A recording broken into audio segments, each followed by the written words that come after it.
السلام علیکم، علم ادب یوٹیوب چینل پر خوش آمدید۔ انٹرمیڈیٹ سال اول اردو لیکچر نمبر 5 کے ساتھ میں ہوں مہتاب حسن۔ اگر یہ لیکچرز کا سلسلہ آپ کو پسند آ رہا ہے تو ہمارے چینل کو سبسکرائب کریں، ہمارے ویڈیوز کو لائک کریں اور دوست آپ کے ساتھ بھی شیئر کریں، کمنٹس میں اپنی رائے کا اظہار کیا کریں۔ شعر نمبر 5 ہے: مختوم کس کی موج کرم ہے صدف صدف، مرقوم کس کا حرف وفا ہے افق افق۔ مشکل الفاظ کے معنی دیکھیں۔ مختوم کا معنی ہے پوشیدہ، مخفی، چھپا ہوا۔ موج کرم یعنی فضل و کرم کی لہر۔ صدف کا مطلب ہے سیپ جس میں موتی بنتا ہے، اور مرقوم کا معنی ہے تحریر کردہ، لکھا ہوا، رقم کیا ہوا۔ حرف وفا یعنی وفا کے الفاظ، مراد وفاداری کا اظہار، اور افق کا مطلب آسمان، افق مراد پوری دنیا۔ مفہوم دیکھیے شعر کا: سیپ میں کس کا فضل و کرم پوشیدہ ہے اور دنیا میں کس کی وفاداری ظاہر ہے۔ حافظ طاہر قادر الکلام شاعر ہیں، گو کہ شاعری کا آغاز غزل گوئی سے کیا، لیکن ان کی وجہ شہرت ان کا حمدیہ اور نعتیہ کلام ہے۔ شعر کے اہم نکات دیکھیے۔ شاعر نے نہایت خوبصورتی سے صنعت استفہام کا استعمال کیا ہے۔ یہ سوالیہ انداز قارئین کے لیے غور و فکر کی دعوت ہے۔ وہ اپنے ارد گرد کائنات میں پھیلے تمام مظاہر کو بغور دیکھیں اور اس کی حقیقت کو جاننے کی کوشش کریں کہ اس کائنات کے اندر جو ہے وہ خالق کائنات نے کس طرح چیزوں کو ترتیب دیا اور اس میں کیا کیا حقیقتیں پوشیدہ ہیں، کیا کیا اسرار جو ہے وہ پنہاں ہیں۔ کسی حوالے سے ایک شعر دیکھیے کہ کوئی تو ہے جو نظام ہستی چلا رہا ہے وہی خدا ہے، دکھائی بھی جو نہ دے نظر بھی جو آ رہا ہے وہی خدا ہے۔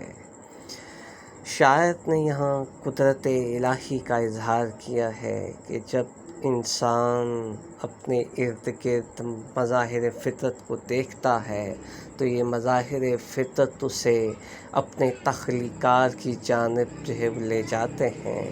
وہ تخلیقات جو ہے وہ خالق کائنات کی ذات ہے کہ جس کا جلوہ ہر جا دکھائی دیتا ہے، اسی کی قدرت جا بجا جھلکتی ہے۔ وہ پھول میں، خوشبو میں اور چاند ستاروں میں جلوہ افروز ہے۔ اسی حوالے سے خوبصورت شعر دیکھیں کہ پھول میں مثل بو چھپ کے بیٹھا ہے تو، جس نے کی جستجو مل گیا اس کو تو۔ اس شعر کے مصرع اول میں شاعر نے موج کرم کی ترکیب استعمال کی ہے۔ موج کرم سے مراد خدا تعالیٰ کا فضل و کرم ہے، اس کی عنایات ہیں، اور اس کی عنایات ہمیں پوری کائنات میں جا بجا دکھائی دیتی ہیں۔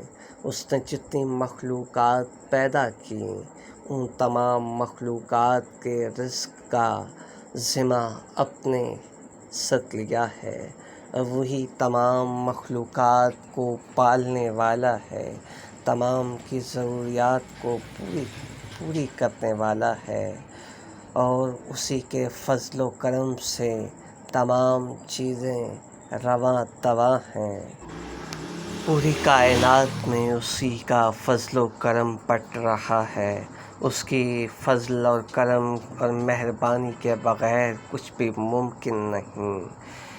وہ پتھر میں بھی کیڑوں کو غذا دیتا ہے، وہ سخت خول میں بھی موتی تخلیق کرتا ہے، اور اسی طرح وہ پوری کائنات کے نظام کو اپنے فضل اور کرم سے چلا رہا ہے۔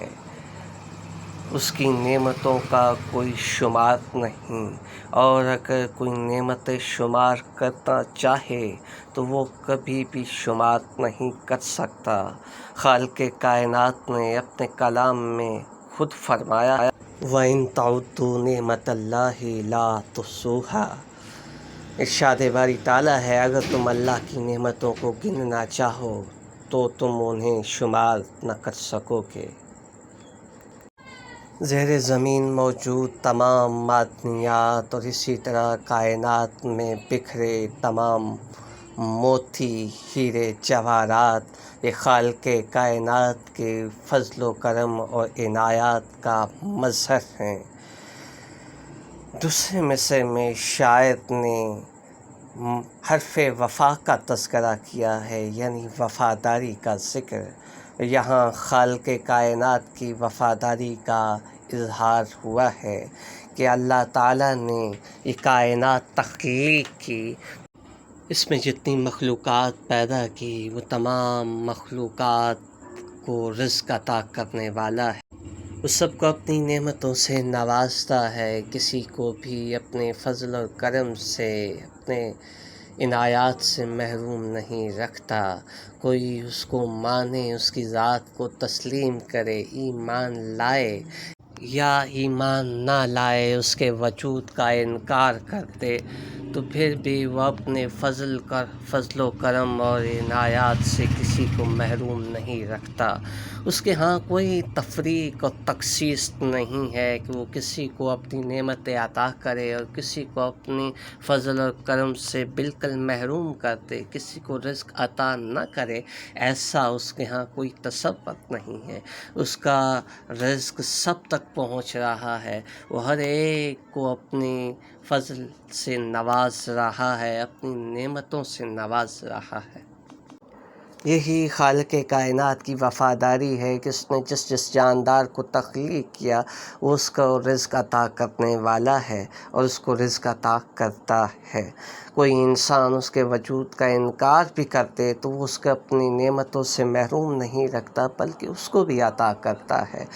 وفاداری کا دوسرا پہلو دیکھیں تو خالق کائنات کی محبت کے طالب، اس کو لمحہ لمحہ یاد کرنے والے جو ہیں، وہ اس کی محبت کا دم بھرنے والے، اللہ تعالیٰ ہر لمحہ ان کے ساتھ ہے، ان کی التجائیں سنتا ہے، ان کے دلوں کے حال جانتا ہے۔ وہ اپنے خطا کار اور سیاہ کار بندوں کی التجا، ان کی فریاد بھی سنتا ہے اور ان کی توبہ قبول کرتا ہے اور انہیں بھی اپنی نعمتوں سے نوازتا رہتا ہے۔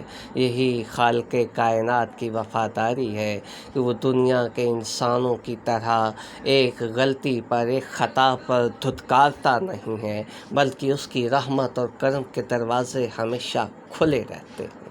ایک خوبصورت شعر دیکھیے، کرتا ہے عطا بڑھ کے ضرورت سے سبھی کو، بے مثل زمانے میں سخاوت ہے اسی کی۔ اس شعر میں شاعر نے صنعت تکرار لفظی کا استعمال کیا ہے اور صنعت ترسیح کا بھی خوبصورت استعمال ہوا ہے۔ مصرع اول میں استعمال کیے گئے الفاظ کے مطابق شاعر نے مصرع ثانی میں ہم وزن الفاظ استعمال کیے ہیں۔